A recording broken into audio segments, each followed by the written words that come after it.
I'm sure you know about this, but I don't think the people at home know about this. There's a big censorship. So we talk about how Putin's a thug, just like we talked about how Saddam Hussein's a thug, and Muammar Gaddafi was a thug, and the Taliban is a thug, and who Assad is a thug, and Maduro is a thug. So anybody we want to overthrow is a thug. And so even though we disagree with all war, especially Putin's, and including Putin's invasion of Ukraine, Putin has actually showed restraint, and we're going to show you how the Ukraine government, which we've already showed you is infiltrated with Nazis, literal Nazis, not secret. Go watch our other video. That's not propaganda from Russia. But I want to let you know what the Ukrainian government, how they feel about free speech. And what they do the exact thing people think Putin does. So in a risky move, Ukraine's president bans pro-Russian media. In a move hailed by pro-Western Ukrainians, President Volodymyr Zelensky unplugged 3 television networks overnight that he said spread Kremlin-funded propaganda and served as a bullhorn of an increasingly popular pro-Moscow party. So all he has to do is say that newspaper is spreading lies from Russia, shut it down. Just like all they have to do in America is say you're a terrorist, and then they can throw you in jail forever without a trial. So that's all they have to do. So that's all I have to do is say, "Oh, look, you guys." So that's not how you handle free speech, is it? That's how they handle it now, isn't it? So they shut down, but his ex-Soviet nation of 43 million people live in Ukraine, is polarized linguistically and politically, and the move may prove risky for the political fortunes of Zelensky, a former star comedian who hails from a Russian-speaking family. So now, I told you 1 in 3 Ukrainians' first language is Russian. 1 in 3 Ukrainians' first native tongue is Russian. You get this? Okay. You get the Ukrainian government would not stop shelling the Donbass, which were where the concentrated Russian ethnics are, because they didn't want to go along with a coup. Okay. We've explained this to you. I don't mind explaining it again. The trio shut down our 3. So the three news outlets, 3. They're part of a dozen TV networks in Ukraine owned by several regional oligarchs. The networks produce plenty of exclusive content, covered the entire spectrum of Ukraine's political life, and refrain from directly praising the Kremlin. This is according to Al Jazeera.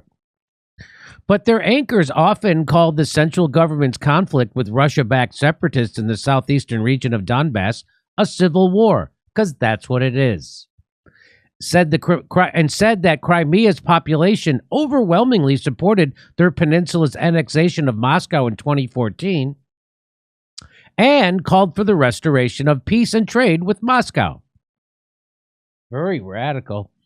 At the dawn of his presidency in 2019, Zelensky pledged to never ever shut down any TV networks, and key members of his Servant of the People party frequented the studios of the 3 television stations that he would order off the air. The networks widely covered his steps to settle the separatist conflict. But in recent months, they began to harshly criticize Zelensky's policy as his ratings plummeted.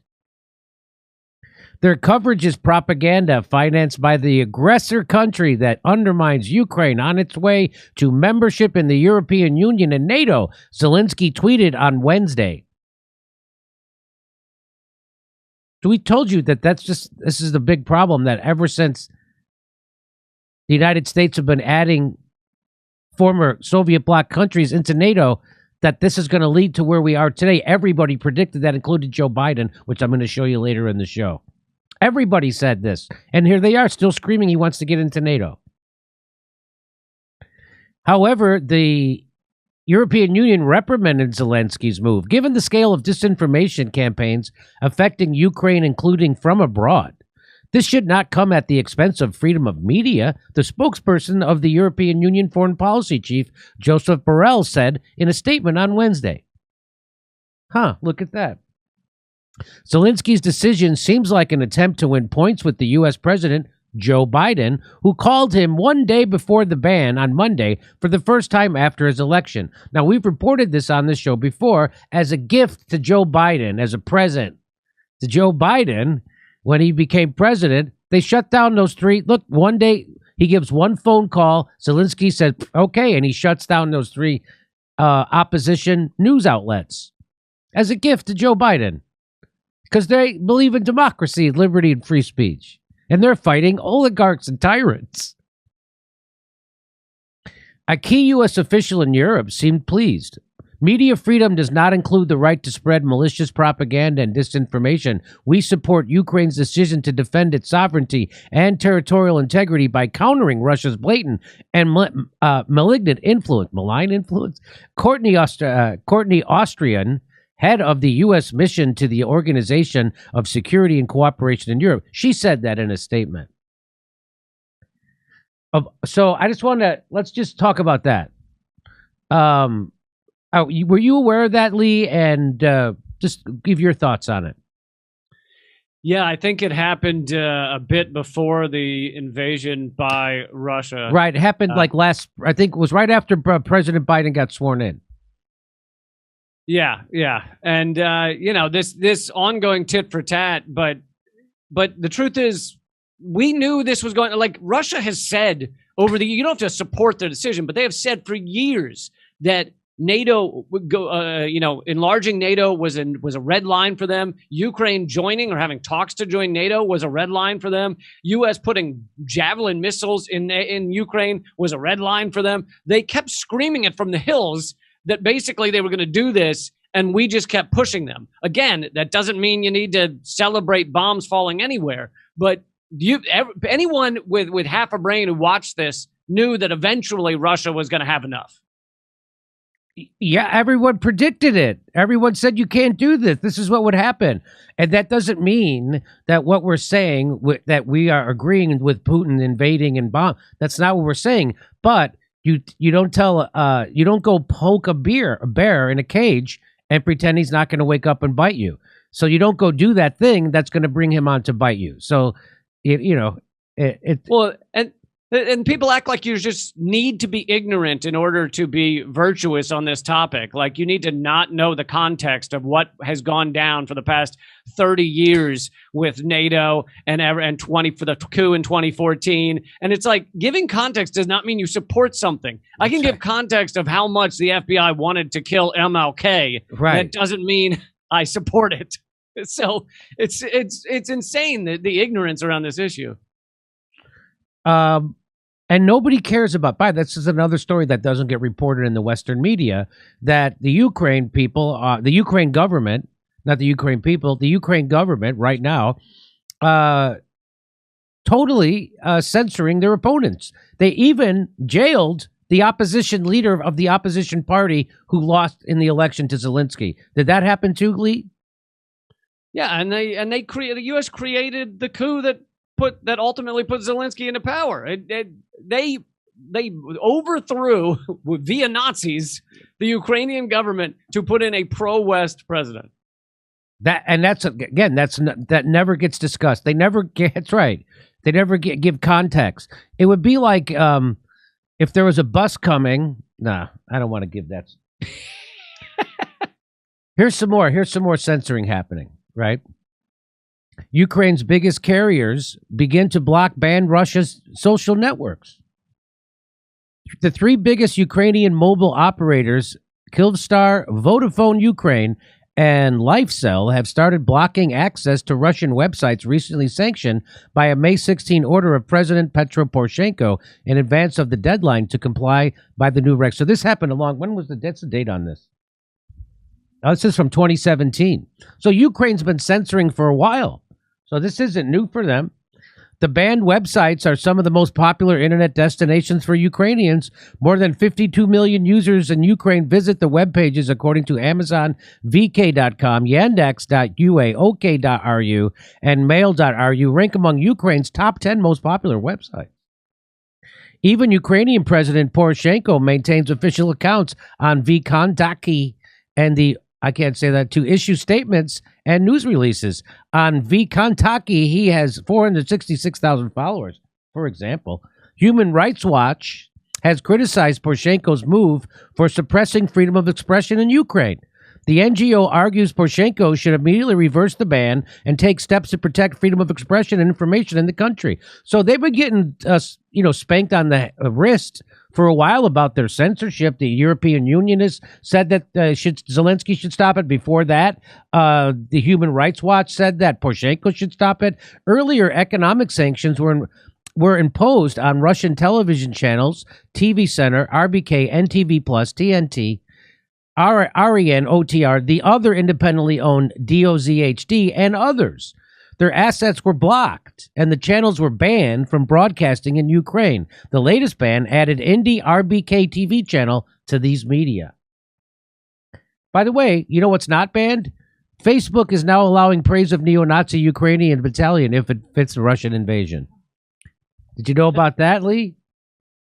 I hadn't heard that, because the other day we were trying to talk about, me and Graham Elwood were trying to talk about the Nazis in the border of Ukraine, and TikTok shut down our stream because we said the word Nazi, which means you cannot criticize Nazis anymore. It's not allowed. Isn't that funny? Is it when Nazis are there fighting for Western capital, then you can't say anything bad about Nazis. So this is the headline from The Intercept. It says the reversal. So it used to say you couldn't say nice things about Nazis. Now you can. And the reversal raises questions about Facebook's blacklist-based content moderation, which critics say lacks nuance and context. You think? And people should understand that the U.S. has been banning anti-war voices for years, and that's a lot who was at RT America until it shut down. Chris Hedges was a Pulitzer Prize-winning war correspondent for the New York Times. He comes out against the Iraq War, and he's forced out at the New York Times. Jesse Ventura, a lot of people don't know, was supposed to be the tentpole of MSNBC around 2000, 2001. They found out he was opposed to the Iraq War. To the Iraq invasion, and they paid him upwards of $10 million just to go away, just to not be in his contract, because they don't want an anti-war voice on their networks. And now, just for balance, just to give you my Luke Russer, both sides do it. Here's Russia. Russia blocks access to Facebook, and this was from 2022, so they're starting to do it. Russia blocked Facebook on Friday, citing discrimination against state-sponsored media. So there you go. So here's another headline. Russia passes censorship law threatening imprisonment and forced labor over fake news. And that's from March 4th of this year. Also, this is a big story. On February 24th, Russia's most famous talk show host, Ivan Urgant, came out against the invasion of Ukraine. Urgant is the country's answer to Jimmy Kimmel and has hosted more than 1,500 episodes. Immediately after speaking out, his show, Evening Urgant, was canceled. So we're just like Russia now. So now we're just like Russia. Are you happy? Yeah, great. We used to think that they only did that kind of shit in Russia, which they do, but now we do it here too, and we brag about it. Yeah. Isn't that sad, Lee? It's incredibly sad. This is, this cross-platform censorship. And, people like to act like, Dave Chappelle was canceled or Joe Rogan was canceled. They're still on some of the largest platforms in the world. I'm canceled. I'm on Patreon now. That is it. I'm canceled. I can't. Well, again, I'm bad at predicting things, so I'm not going to predict. But I would say I'm so stupid. I thought this was all over. I thought they were done using Russia as a punching bag to paper over their loss to Donald Trump, which is what it was. Yeah. The establishment lost to a game show host who wasn't in the political class. He didn't owe favors to the capitalists. He didn't, and they couldn't have that. So they got to have an inside man. And so I thought it was over, that they were going to be done. But now, of course, they can use Russia now to do this because we want to sell liquefied natural gas to Europe, and there's a pipeline coming right from Russia right into Germany, and we don't want that. So people, again, that's something it's called the Nord Stream 2. That never gets talked about. And so again, what this is really about is imperialism. I'm talking about from the West and NATO. Yeah, they pushed against Russia until Russia has now pushed back. And another irony of all this is they have manufactured concern for the Ukrainian people. Now, I have no problem with people caring about innocent civilians, but the problem is the way it's being used. They're using it to continue the battling. As Scott Ritter, again, former UN weapons inspector, said, this is over. Like, Russia is too powerful to lose to Ukraine. So this thing is over, and if you want to save lives, you should want it to be over. You should want peace talks immediately. You should not want to arm grandmas in the street to go up against the Russian army. That's insane, and it just gets more people killed. Hey, we got more dates for our 2022 stand-up tour. We're going everywhere. We're going to Dallas, Houston, Florida. We're going to Omaha, Des Moines, Pittsburgh, Columbus, Ohio, and Los Angeles. Go to jimmydorecomedy.com for a link for all the tickets for all our shows.